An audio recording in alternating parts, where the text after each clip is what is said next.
هيا هيا إخوة الإيمان هيا لسبيل الله ما أحسن المنية. هيا هيا إخوة الإيمان هيا. بسم الله الرحمن الرحيم. الحمد لله رب العالمين والصلاة والسلام على نبينا محمد وعلى آله وصحبه أجمعين. waxaan soo gaarnay marka hadda gunaanadkii barnaamijka 3 cashaan soo wadnay. ilaahay subxaanahu wa tacaala dadaalka la sameeyey, dadkii ka soo shaqeeyey, kuwii ka soo qayb galay, kuwii lacagta ku bixiyey, kuwii dhiirigeliyey, ilaahay subxaanahu wa tacaala dhammaantood ha ka dhigo miisaankooda xasanaadka ha u geliyo waxay sameeyeen. innagana ha inaga dhigo kuwa barta wanaagga la sheegahayo intiisa sii fiicanna sii qaata. culimadii ayaa hadda halkan inoogu iman haysa, marka waxaan jeclaan lahaa marka hore inaan si aad ugu mahad celiyo culimada dibadda inooga timid. run ahaantii safar dheer ayay soo galeen. sheekh mustafa safarkiisu aad buu u dheeraa, laga soo bilaabo hargeysa, yurub, toronto ilaa hadda yani kaynaan aad u dheer ayuu soo galay. ilaahay subxaana wa taala ha ka aqbalo wanaaggu ina siiyey iyo siduu inoo karaameeyey, isaga ilaahay halkaa ugu karaameeyo. sheekh maxamed idriisna waxaa la ii sheegay ilaa 8 waddan inuu soo maray oo inagu aynu mataqaanaa ahayn intaas meesha mataqaanaa ugu dambaystii uu ku soo khatimay. ilaahay subxana isagana ha ka aqbalo wanaagga uu sameeyey. sheekh cusmaan sheekheennii isaguna waxaa weeye vancouver buu inooga yimid. walaalkeen muxiidiinna winnipeg ayuu inooga soo safray isaguna. jamaal oo hadda aan ii muuqaninna wuxuu inooga yimid minneapolis. aad baan idinku mahad celinhayaa. ilaahay subxaana wa tacaala ha idinka abaalmariyo. waxaan si aada ugu mahad celinayaa iyagana dadkii volunteerska ahaa oo ka shaqaynayay meeshan 3 casho keliya ma ahayne muddo, hadday noqoto qorshaha iyo planninka, iyo hadday noqoto martida soo dhoweynteeda iyo arrimaha la xidhiidha. aad iyo aad baad ugu mahadsan tihiin. ilaahay subxaana wa tacaala ha idinka aqbalo, ha idinka abaalmariyo. waxaan rajaynayaa inteenna kale oon fursadda u helin sanadka inaynu ka qayb galno barnaamijyada wax ka waditaankooda, inaynu ka qayb galno insha allah sanadaha soo socda. guddiga downtown islamic association iyo shaqaalaha masjidka saxaaba iyagana aad baan ugu mahad celinhayaa. ilaahay subxaana wa tacala iyagana ha ka abaalmariyo wanaagga ay sameeyeen. waxaan si gaara u xusi lahaa ikhtisaacad oo hadda aan mar dhoweed halkan ku arkay, runtii oo aad dareemaysay siday u daashay, u rafaaday dhallinyarada iyo gabdhaha xaggaas dhinaca naga jooga naga haysay. ilaahay subxana wa taala iyadana abaaha ka abaalmariyo. wanaagga ay qabateen ilaah subxaana wa tacaala janno ha ku siiyo. muraadkeeda kala duwan ilaahay subxaana wa tacaala halahaas ha u fududeeyo, oo ay ka mid tahay caafimaadka gabadheeda salma.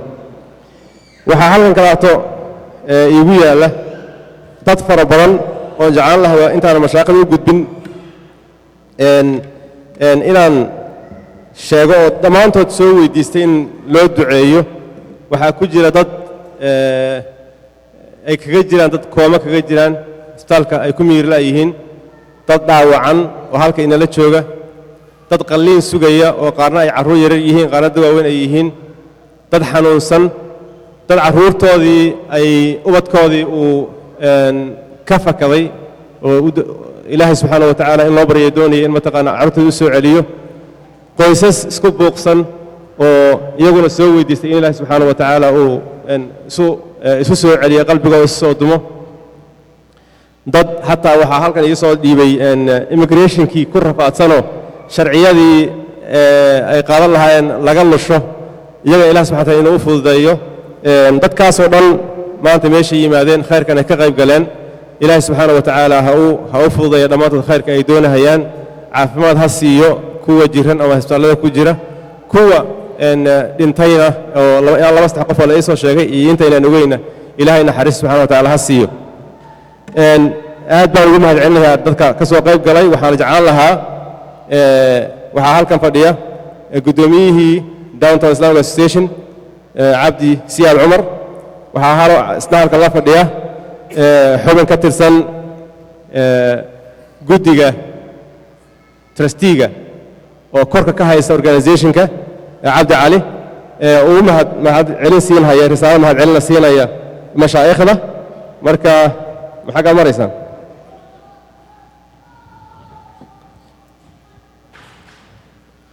خلاص السلام عليكم ورحمة الله وبركاته. waxaan soo gaarnay conclusion-kii iyo gebagabadii ayaan soo gaarnay. marka ugu horeysa waxaa mahadlay Ilaahay subxaanahu wa tacaala mahadlay. marka labaad waxaan aad iyo aad mahad u leh raggaan culummada Sheekh Mustafa, Sheekh Ismaaciil, Sheekh Cusmaan, Sheekh Maxamed, Sheekh Maxamuud iyo dhammaan oo nooga yimiday meelo aad iyo aad u fog inay fidiyaan kalimatul culya. that is the reason ay u yimideen. ayagana Ilaahay ajra ka siiyo, annagana anfac Ilaahay naga siiyo. marka we have a token appreciation waxyaalaha ay dhahaan dadka af Ingiriiska lagu yiraahdo. marka waxaan ku soo dhaweynayaa Cabdi Cali oo board of trustee ku jiro odaga magaaladana ah inuu conclusion-ka halkaa ka sameeyo. السلام عليكم. السلام عليكم. بسم الله الرحمن الرحيم. الحمد لله رب العالمين واشهد ان لا اله الا الله واشهد ان محمدا رسول الله.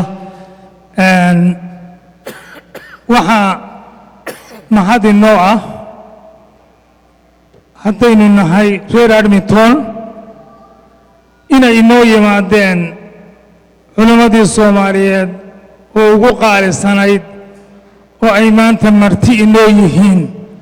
ilaahay ha ka jaasa mariyo socdaalkaa dheer ay noo soo mareen oo ay rabaan inay diinta iyo dacwadda islaamka ayna gaadhsiiyaan noona dhisaan center la yidhaahdo Faaruq center oo anigu aan ka ahay trustee oo aan ilaalinayo lacagtiinna meeshay ku baxdo sida ay u baxdo aan halkaa u joogo.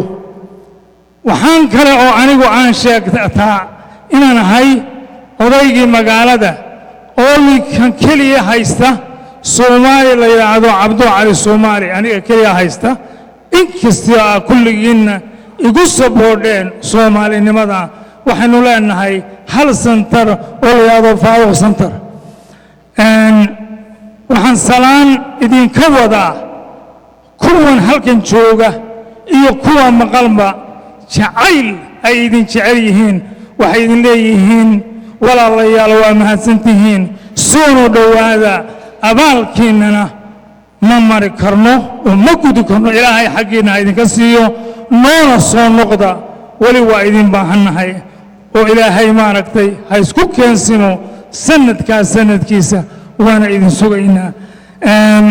iminkana waxaan idin siinayaa abaalmarin ay idiin soo diyaariyeen walaalaha saxaaba moos oo aanay ahayn aan abaalmarin qaali ah.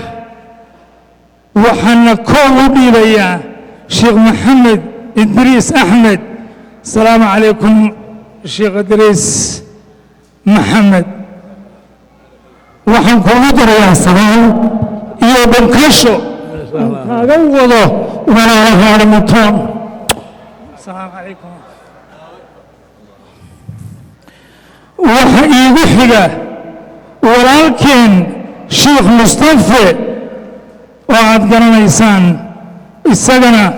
والسلام عليكم Sheekh Mustafa way ku dhinkan lahaayeen hadday halka joogaan laakiin anay idaahdeen inaan ku dhinko. والسلام عليكم ورحمة الله وبركاته. waxa iigu xiga Sheekh Mismaan Madad Xaaji Madad oo isagu naga tirsan oo walafaasa oo nala socda sida oo kale dhunkashada iyo naxariista aan walaalaha kaaga wada Edmontonka. والسلام عليكم reer Edmonton. walaalaha baa ku soo gudbiyey iyagaa ku dhunkanaya taa iyagaa. والسلام عليكم ورحمة الله وبركاته.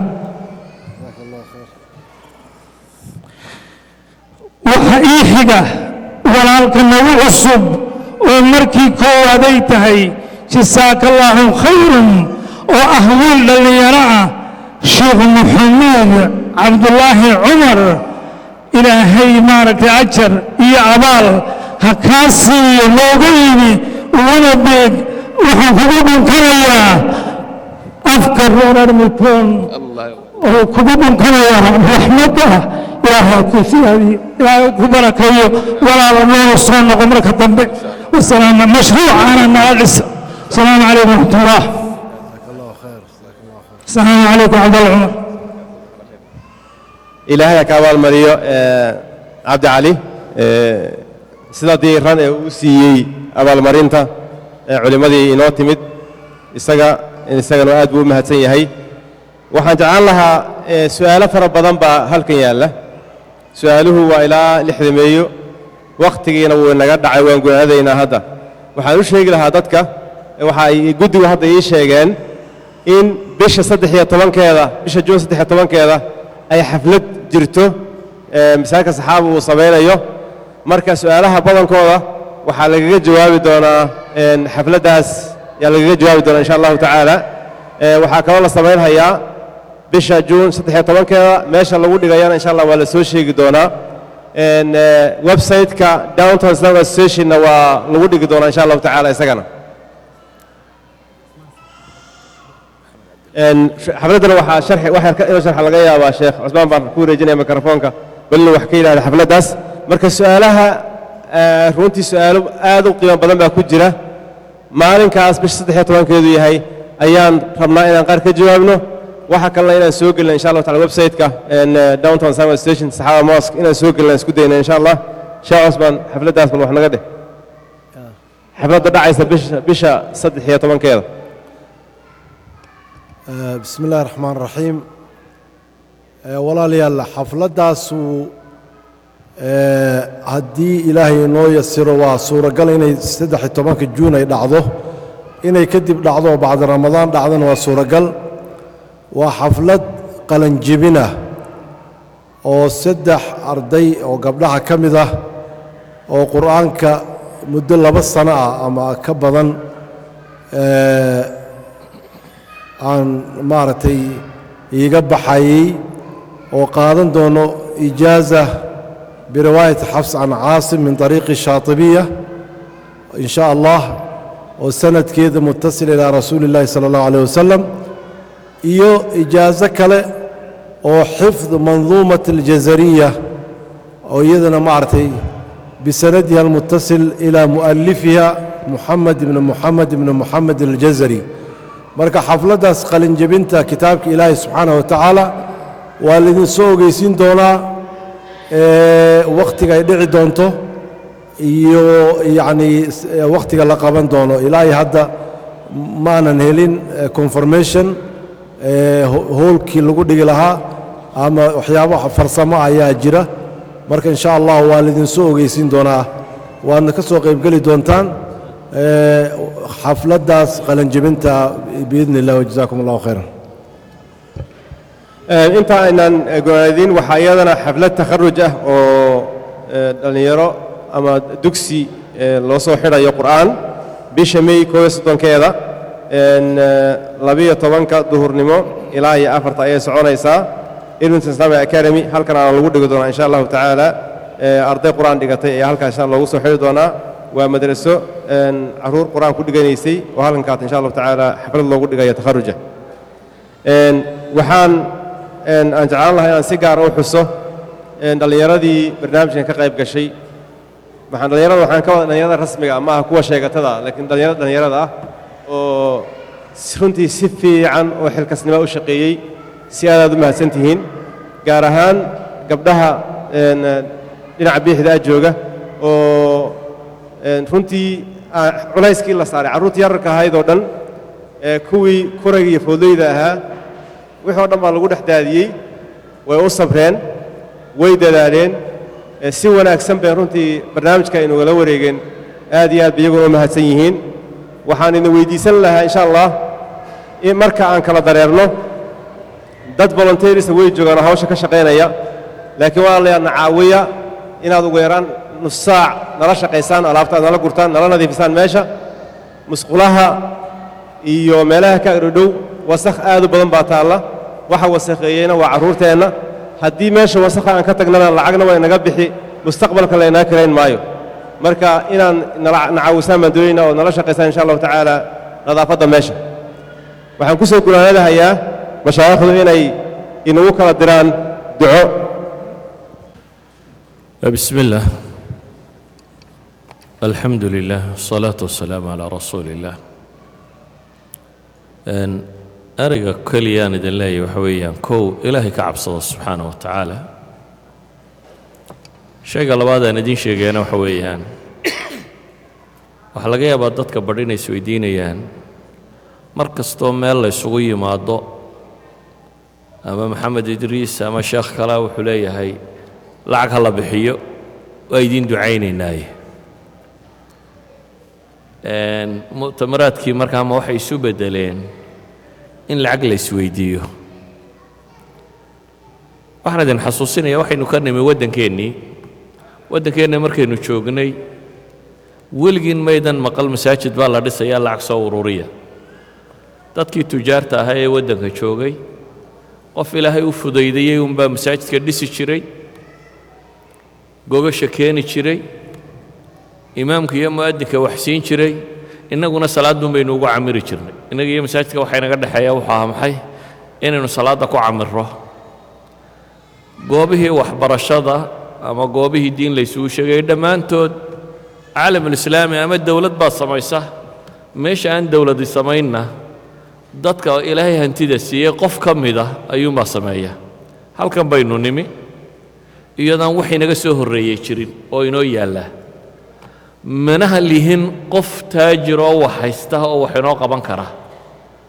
inaynu isdhiibnana markaa maaha. waxa aynu wax ku dhisan karnaa markaa ama masaajid ha noqoto ama iskuul ha noqoto ama malcamad ha noqoto wuxuu doona ha noqdo.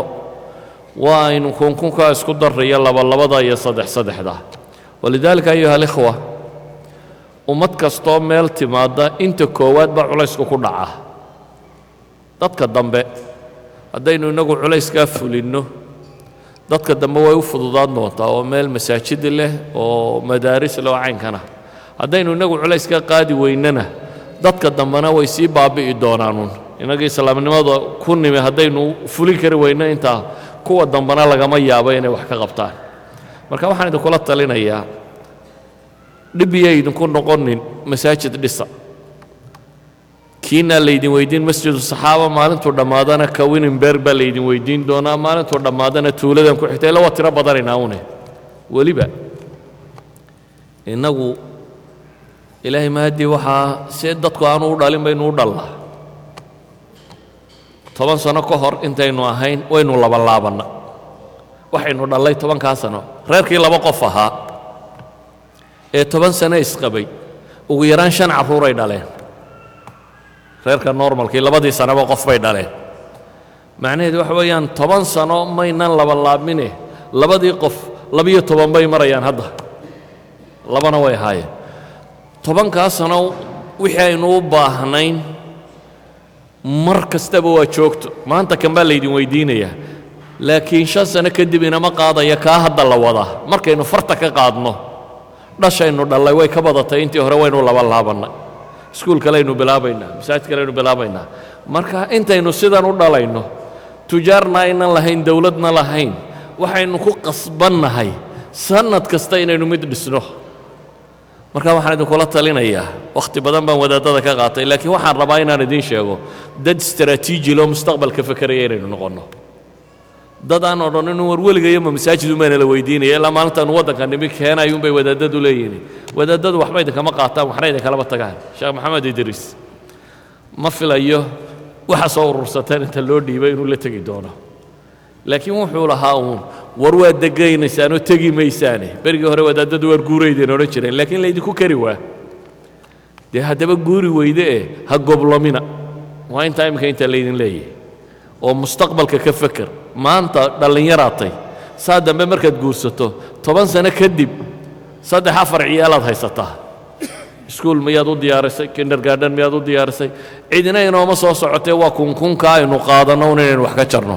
aniga markaa taladaydu waxa weeyaan ilaahayna aynu ka cabsanno, in dheergaratana aynu noqonno, mustaqbalka dheer aynu ka fekerno. yaynan hadduuna eegin waxa taagane aan si qumman u fekerno oo garanno meeshan waa ku tarmaynaaye innagoo aan gooblamin aan taranno. وصلى اللهم على محمد وعلى آله وصحبه وسلم.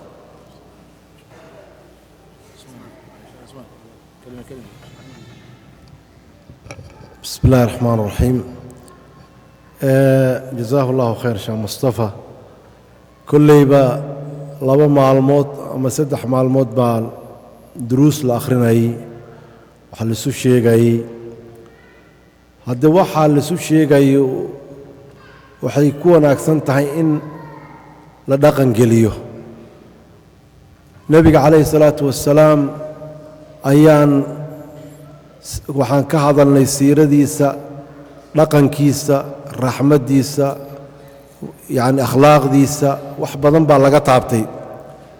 ujeeddadana waxay tahay in lagu daydo nebiga calayhi salaatu wassalaam. ku dayashadiisa liibaan lagu gaaraa. ilaahay wuxuu yidhi laqad kaana lakum fii rasuuli illaahi uswatun xasana liman kaana yarju allaha walyowma alaakhir.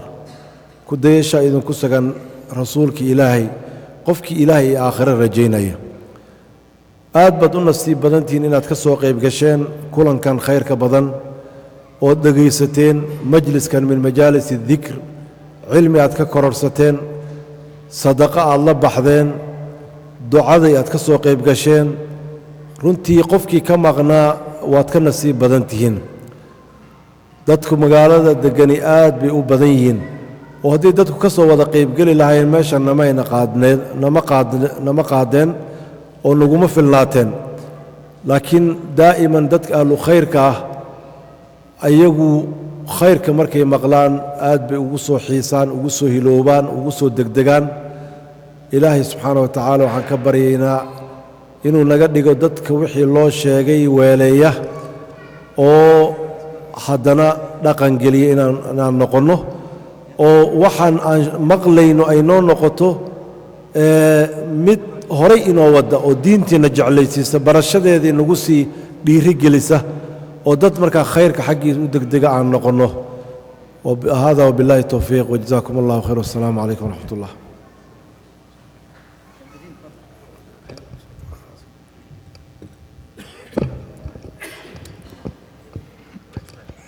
الحمد لله الذي أنار قلوب عباده المؤمنين، والصلاة والسلام على رسوله المصطفى. ما بعد، إلهي سبحانه وتعالى وحو قرآنك سكول ليهي إنما يتقبل الله من المتقين. إنما وحلي هذا أدوات الحصر، وحي سوكو بيسادت كاس أو كليئة بيكادقانت أدو يري. إنما أنت منذر أدو كليئة دقت بات النبي إلهي اللي marka ilaahay wuxuu leeyahay innamaa yataqabbalu allah, ilaahay wuxuu ka aqbalaa min almuttaqiin, dadka taqwada laga helay. ilaahay subxaanahu wa tacaala waxaan rajaynaynaa, weydiisanaynaa inuu muttaqiinta naga dhigo oo naga aqbalo kulankan. aamiin. midda xigta oo aan u dardaarmayo kulligiiyo nafteedaba waxa weeye ummaddan soomaalida iyo muslimiintu quwa iyo awood bay u baahan yihiin. waxaan u baahannahay quwa iqtisaadiya, quwad dhaqaalaan u baahannahay. meel kasta haddaad tagto mashruuc islaami ah baa haaf maraya oo dadku struggle ku jira inay sameeyaan. quwa cilmiyaan u baahannahay oo diini iyo maadi intalaba, cilmu sharci leh, cilmu lkownna leh. culimmadii hore cilmu lmaadi maba isticmaalin cilmu sharaaca iyo cilmu lkown, ayadana waa u baahannahay. waxaan u baahannahay quwa fi lcilaaqaat, awood xagga relationshipka ah oo dadku ay leeyihiin healthy relationships, لأنه هدي كلا وحبا لما قبسان كرو. انت وحان كجاري كرنا ويدين تدارميا وحوي ومدن ماذا هل آيات هنا إلهي تاكسو كوبيا وأطيعوا الله ورسوله ولا تنازعوا فتفشلوا وتذهب ريحكم بإله إليه.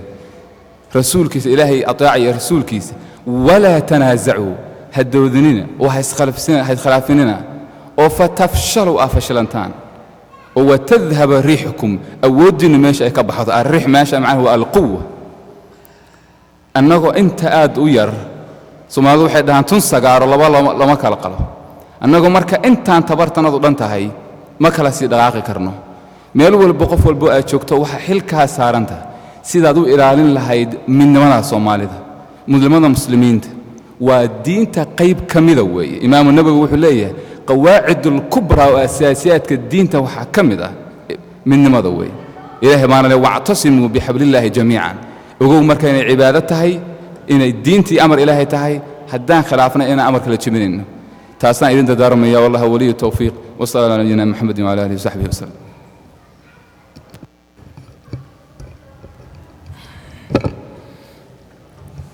الحمد لله رب العالمين، وصلى الله وسلم وبارك على نبينا محمد وعلى آله وصحبه وسلم تسليما كثيرا إلى يوم الدين. أما بعد، النبي عليه الصلاة والسلام inta aan ilaahay u ofsan wax yar ka hor muddo yaroo gaaban ayaa asxaabta uu wacdiyey. wacdigii buu ku xeel dheeraaday nebigu calayhi salaatu wasalaam. wacdigii markuu ku xeel dheeraaday saxaabadu way ooyeen, way la ilmayeen, waxayna u arkeen wacdigiisu inuu yahay wacdi sagootis ah oo maca salaamayn ah oo nebigu calayhi salaatu wasalaam dad uu ka tegayo markaas inay u eg tahay bay ka fahmeen hadalkii iyo wacdigii nebiga calayhi salaatu wasalaam. marka waxay ku yidhaahdeen yaa rasuula allah kaannahaa mawcidatu muwaddicin, dardaarankaaga iyo wacdigaagu wuxuu u eg yahay midna sagootinaya oo naga tegaya oo naga aruuraya.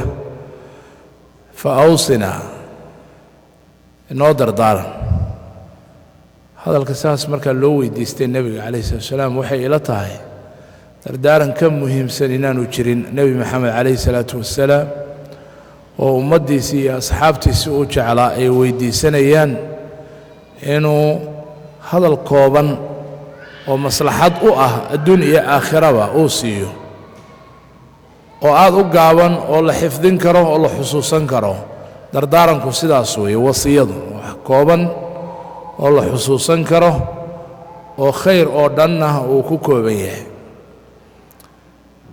fa awsinaa bay yidhaahdeen noo dardaaran. markaa wuu dardaarmay nebigu calayhi salaatu wasalaam. wuxuu yidhi uusiikum bitaqwa allahi والسمع والطاعة وإن تأمر عليكم عبد وإياكم ومحدثات الأمور إنه من يعش منكم فسيرى اختلافا كثيرا فعليكم بسنتي وسنة الخلفاء الراشدين المهديين عضوا عليها بالنواجذ وإياكم ومحدثات الأمور فإن كل محدثة بدعة كل بدعة ضلالة. هذا النبي عليه الصلاة والسلام قال نوحها وحان الدين دردار ميا إلهي عبسديس. إلهي عبسديس قفكو هدو إلهي كبقو وحول بوأوها قاقان وحول بوأوها قاقان هدو هدليو إلهي بحصوصا هدي qof wax dhex maraan ilaahay buu xasuusanaya. uusiikum bitaqwa allah.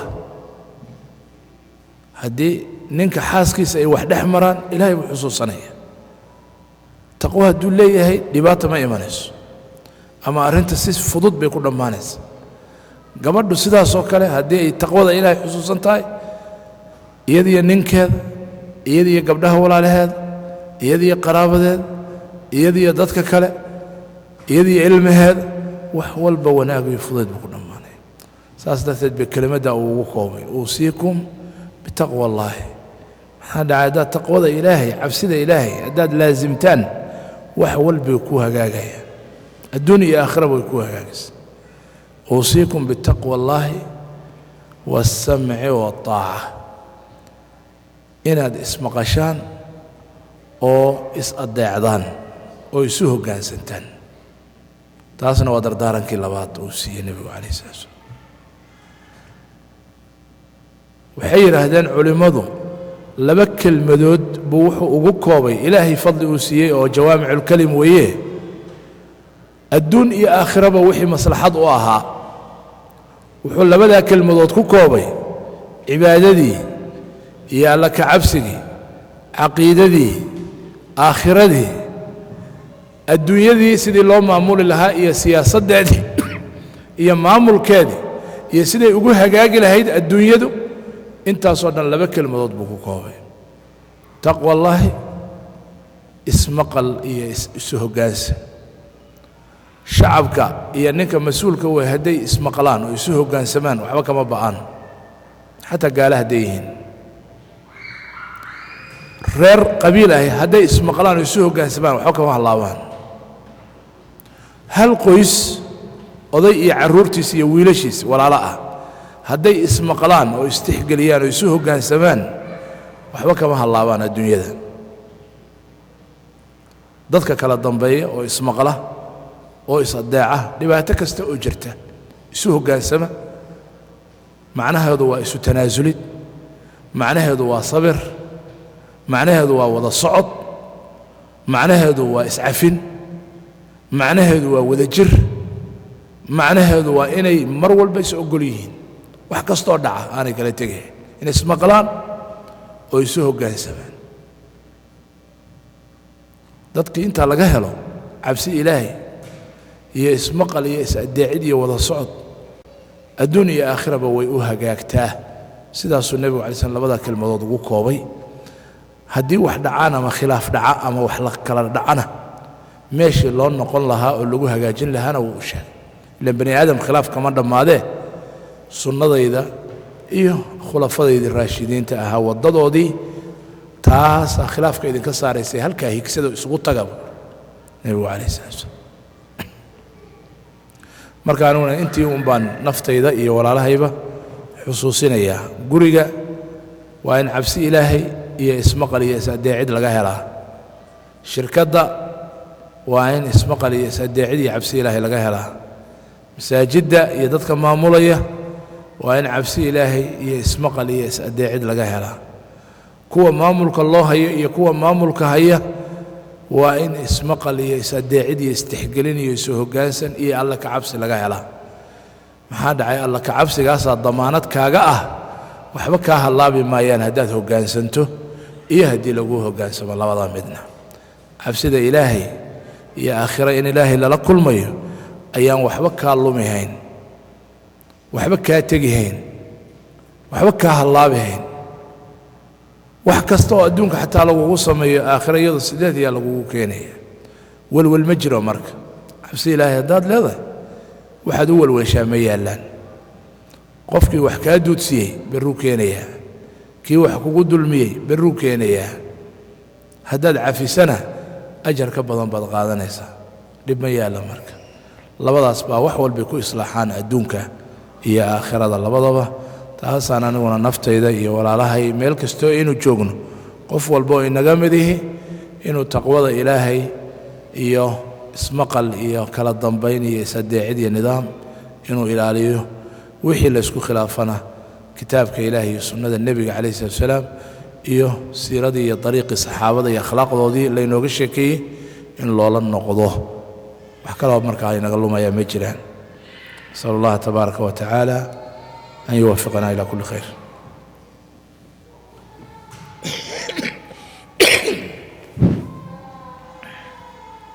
dardaaranka ilaahay subxaanahu wa tacaala ha laynagu anfaco culimmadana ilahay subxana wa taala ka aqbalo dardaaranka ayna siiyeen oo fiican نور على مر الزمان تألقا وأضاء للدنيا طريقا مشرقا وهدى من الرحمن يهدينا